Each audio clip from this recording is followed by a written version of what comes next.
الحمد لله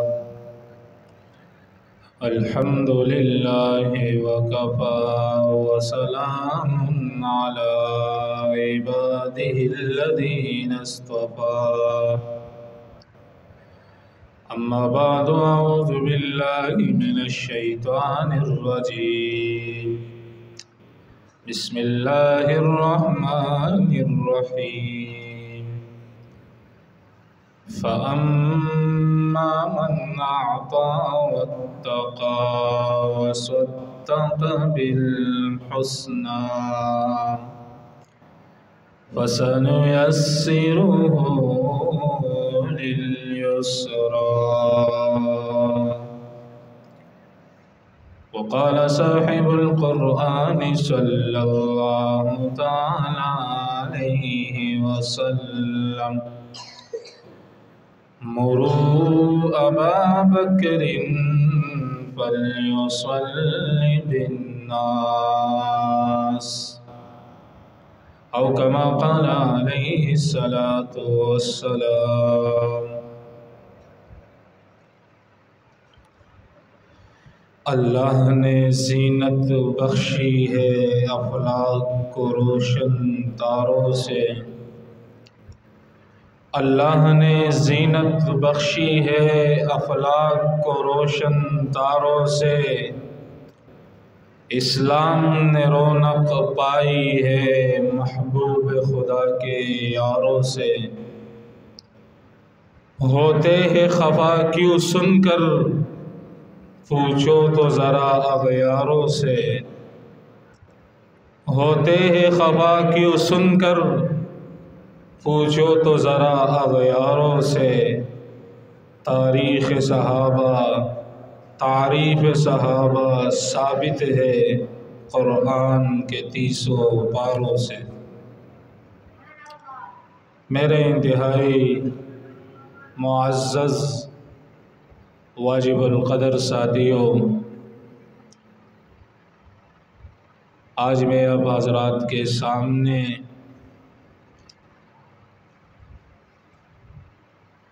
صدیق اکبر رضی اللہ تعالی عنہ کی شان اقدس پر کچھ معروضات پیش کروں گا۔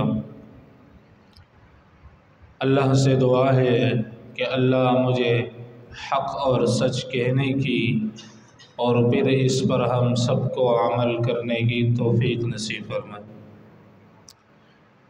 میرے محترم، میرے آپ حضرات کے سامنے سورۃ اللیل کی 3 آیات مبارکہ تلاوت فرمائی ہے۔ اس 3 آیات کے اندر اللہ نے صدیق اکبر رضی اللہ تعالی عنہ کی 3 صفتیں بیان فرمائی ہیں۔ سورۃ اللیل کے بعد سورۃ الضحیٰ آتی ہے۔ سورۃ اللیل کے اندر فضائل صدیق ہے اور سورۃ الضحیٰ کے اندر فضائل پیغمبر ہے، اور ان دونوں صورتوں کا نام تقریباً علماء کرام نے یہ لکھا ہے کہ سورۃ اللیل کا نام فضائل صدیق، سورۃ الضحیٰ کا نام فضائل پیغمبر رکھا ہے،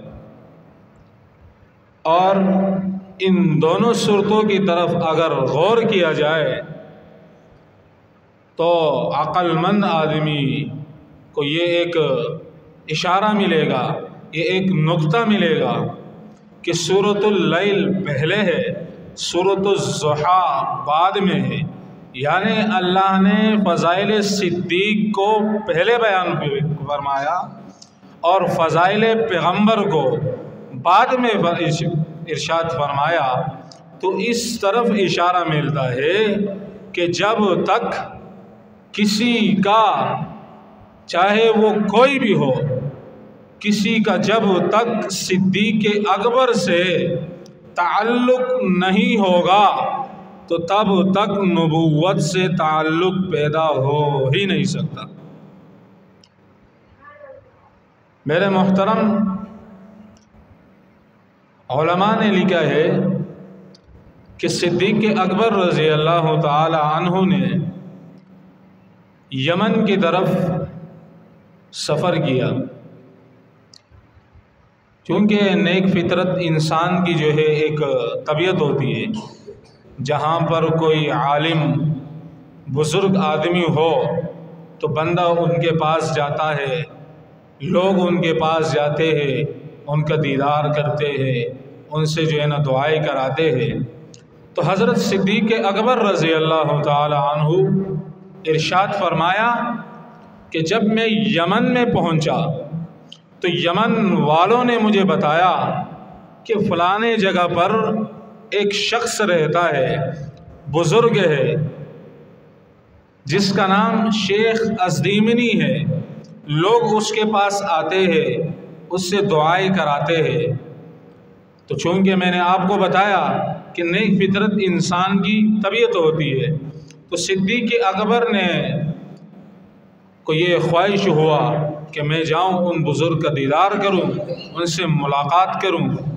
تو حضرت صدیق اکبر اس بزرگ کے پاس جاتے ہیں، تو جب اس بزرگ کو دیکھتے ہیں تو وہ انتہائی ضعیف اور نحیف ہے، اس کے پلکوں کے بال ان کے چہروں پر ہوتے ہیں۔ تو حضرت صدیق اکبر ان کے قریب جا کر اونچی آواز سے کہتے السلام علیکم۔ وہ بزرگ وعلیکم السلام ان کا جواب دیتے ہیں۔ پھر بزرگ پوچھتے ہیں کہ مسمکا، آپ کا نام کیا ہے؟ تو صدیق اکبر فرماتے ہیں اسم عبداللہ، میرا نام عبداللہ ہے۔ بزرگ پھر پوچھتے ہیں مسم ابی کا، آپ کے والد کا کیا نام ہے؟ تو صدیق اکبر فرماتے ہیں میرے والد کا نام ابو قحافہ عثمان ابن عامر ہے۔ پھر پوچھتے ہیں کہ من این جئتا، کہ آپ کہاں سے آئے ہو؟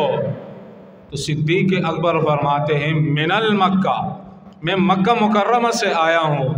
وہ بزرگ پھر پوچھتے ہیں من ای قبیل، آپ کون سے قبیلے سے ہو؟ تو میں نے کہا بنو تمیم، میں بنو تمیم کے قبیلے سے ہوں۔ صدیق اکبر نے فرمایا کہ جب پورا تعارف ہونے کے بعد تو اس بابا جی نے مجھے کہا کہ آپ میرے قریب ہو جائے۔ تو جب میں ان کے قریب ہوا تو انہوں نے اپنے دونوں پھلکوں کو ایسے اٹھایا اور مجھے غور سے دیکھا اور بے ساختہ رونے لگے اور آسمان کی طرف دیکھ کر کہا الحمدللہ۔ صدیق اکبر فرماتے ہیں کہ میں یہ ماجرا دیکھ کر حیران ہو گیا، پریشان ہو گیا۔ میں نے کہا بابا میں تو آپ سے ملنے آیا ہوں اور آپ مجھے دیکھ کر آسمان کی طرف دیکھ کر جو ہے الحمدللہ کہہ رہے ہیں، بات کیا ہے، راز کیا ہے؟ وہ بابا جی فرماتے ہیں کہ بیٹے میں کوئی عام آدمی نہیں ہوں، مجھے اللہ نے تورات کا علم دیا ہے، میں انجیل کا حافظ ہوں، زبور میرے سینے میں ہے۔ میں نے اپنی آسمانی کتابوں میں پڑھا تھا کہ آخری زمانے میں ایک پیغمبر آئے گا جس کا نام محمد ہوگا اور ان کے والد کا نام عبداللہ ہوگا اور ان کی والدہ کا نام حضرت آمینہ ہوگا، اور اللہ تعالیٰ اس پیغمبر پر نبوت کا تاج پہنائیں گے اور پھر اس پیغمبر پر سب سے پہلے کلمہ پڑھنے والا، سب سے پہلے اس کی تصدیق کرنے والا، اس کا نام، اس کی کنیت ابو بکر ہوگی، اس کے لقب صدیق اور عتیق ہوں گے، اس کا نام عبداللہ ہوگا، اس کے والد کا نام ابو قحافہ عثمان ابن عامر ہوگا، ان کی والدہ کا نام ام الخیر ہوگا۔ تو جب اس بابا جی نے کہا کہ اے ابو بکر، جب میں نے یہ پڑھا تو میں نے اللہ سے دعا مانگی کہ اے اللہ اپنے آخر آخر نبی محمد عربی صلی اللہ علیہ وسلم کا دیدار مجھے کرا دے، مجھے اتنی عمر دے دے کہ میں آپ کے آخری پیغمبر کا دیدار کر سکوں۔ اگر اتنی عمر میرے حصے میں نہیں ہے تو یا اللہ کم از کم اتنی عمر دے دے کہ میں اس محمد کی یار، اس محمد کے یار ابو بکر کا دیدار کر سکوں۔ بابا جی نے کہا صدیق اکبر میں کتنا خوش نصیب ہوں کہ آج اللہ نے میری دعا قبول کر لی، آپ سے ملاقات ہو گئی، میں تو آپ کے پاس چل کر نہیں آ سکتا۔ اور پھر جو ہے صدیق اکبر نے فرمایا کہ وہ بابا جی بے ساختہ رونے لگے اور فرمایا کہ صدیق اکبر جب تو مکہ جائے تو پیغمبر کو میرا سلام کہنا اور انہیں کہنا کہ یمن میں شیخ ازدیمنی نے آپ کے صدیق، آپ کے یار کو دیکھ کر آپ کی نبوت پر ایمان لا چکا ہے۔ لیکن یہ تو ایک بوڑھا شخص ہے جو یہ کہہ رہا ہے، جس نے نبی کو بھی نہیں دیکھا، جو صرف اس نبی کے یار کو دیکھ کر اس نبوت کا، اس نبی کی نبوت پر ایمان لاتا ہے۔ لیکن آج کا چھوڑا کافر نبی اور صدیق کو روزہ اطہر میں اکٹھا دیکھ کر یقین نہیں کرتا۔ تو صدیق اکبر فرمانے لگے کہ جب میں نے ان بابا جی کی طرف دیکھا تو ان کی عجیب کیفیت ہو گئی تھی، اور فرمانے لگے ما بالک یا ابا بکر، اے ابو بکر تیرا کیا حال ہوگا جب تو اپنے محبوب کو لے کر، اپنے کندھے میں لے کر 6000 فٹ بلند پہاڑ پر اس کو لے چلے گا۔ ما بالک یا ابا بکر، اے ابو بکر تیرا کیا حال ہوگا جب تو اپنے محبوب کو اپنے غار میں لے کر جائے گا۔ اے ابو بکر تیرا کیا حال ہوگا جب تو اپنے محبوب کے ساتھ غار میں اکیلا ہوگا اور اپنے محبوب کو اپنے گود میں ایسا لے گا جیسے رحل قرآن پہ ہوتا ہے۔ بابا جی نے کہا کہ صدیق اکبر رضی اللہ تعالی عنہ میں تجھے نصیحت کرتا ہوں کہ اس نبی پر جان دینی پڑے دے دینا، مال دینا پڑے دے دینا، اولاد قربان کرنی پڑے دے دینا، لیکن محمد کا ساتھ نہیں چھوڑنا۔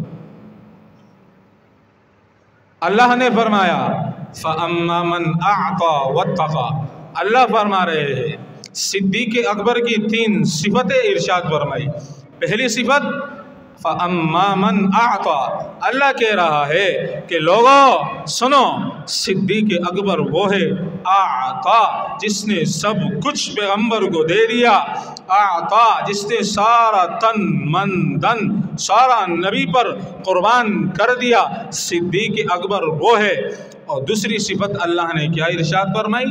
وَاتَّقَى، سب سے بڑا تقوی کرنے والا، سب سے بڑی پاکیزگی اختیار کرنے والا۔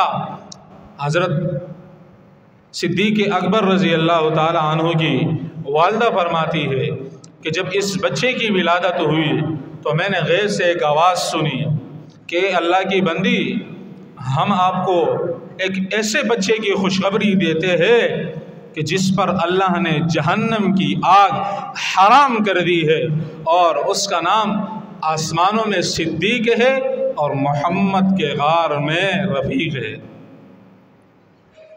تیسری صفت اللہ نے ارشاد فرمائی وَصَدَّقَ بِالْحُسْنَى، صدیق کا کام ہی یہی ہے کہ وہ محمد کی ہر بات کی تصدیق کرے۔ اللہ نے فرمایا فَأَمَّا مَنْ أَعْطَى وَاتَّقَى وَصَدَّقَ بِالْحُسْنَى، سب سے زیادہ دینے والا، سب سے زیادہ تقوی اختیار کرنے والا، سب سے زیادہ نبی کے قول اور فعل کی تصدیق کرنے والا وہ صدیق اکبر ہے۔ تو جب جس کے اندر یہ تینوں صفات ہو تو اس کو انعام کیا ملے گا؟ اے اللہ اس کو انعام میں کیا ملے گا؟ تو اللہ نے آگے یہ بھی فرما دیا فَسَنُيَسِّرُهُ لِلْيُسْرَى، اللہ کہہ رہا ہے میرا یہ فیصلہ ہے کہ جس کے اندر یہ تینوں صفات موجود ہو، جو سب سے زیادہ اللہ کے راستے میں دینے والا ہو، جو سب سے زیادہ تقوی اختیار کرنے والا ہو، جو سب سے زیادہ نبی کے قول اور فعل کی تصدیق کرنے والا ہو، فَسَنُيَسِّرُهُ لِلْيُسْرَى، تو پھر میں اس کے لیے جنت کا راستہ آسان کر دیتا ہوں۔ اور پھر صدیق اکبر کے لیے جنت کا راستہ ایسا آسان ہوا کہ آپ علیہ السلام نے ارشاد فرمایا کہ کل قیامت کے دن جنت کے 8 دروازے صدیق اکبر کو بلائیں گے اور کہیں گے کہ صدیق اکبر آپ یہاں سے داخل ہو جائے، دوسرا دروازہ کہے گا آپ یہاں سے داخل ہو جائے۔ یہ میرے نبی کا فرمان ہے، میرے نبی کا فرمان جھوٹا ہو ہی نہیں سکتا۔ کھالا جتنا بھی بولے، کھالا جتنا بھی صدیق پر بھونکے، صدیق کی صداقت پر کوئی آنچ نہیں آ سکتی۔ صدیق کی صداقت کی گواہی اللہ نے قرآن کی اس 3 آیاتوں میں دے دی، اور یہ صرف یہ 3 آیاتیں نہیں ہیں، جگہ جگہ پر اللہ نے صدیق اکبر کی صداقت کی گواہی دی ہے۔ آخر میں صرف اتنا کہوں گا کہ جو نقل کا عادی ہے، جو نقل کا عادی ہے، بلا اصل کیا سمجھے، بلا وصل کی عظمت کو بلا نسل کیا سمجھے۔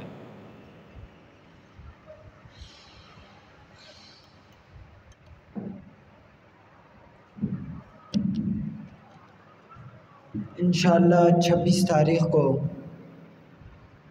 اسی مسجد میں بروز ہفتہ بعد نماز عصر سے رات کو عشاء کے بعد تک عظیم الشان دفاع ختم نبوت و دفاع صحابہ تقریری مسابقہ طلباء کے درمیان ہوگا۔ آپ حضرات جن ساتھیوں نے حصہ لینا ہے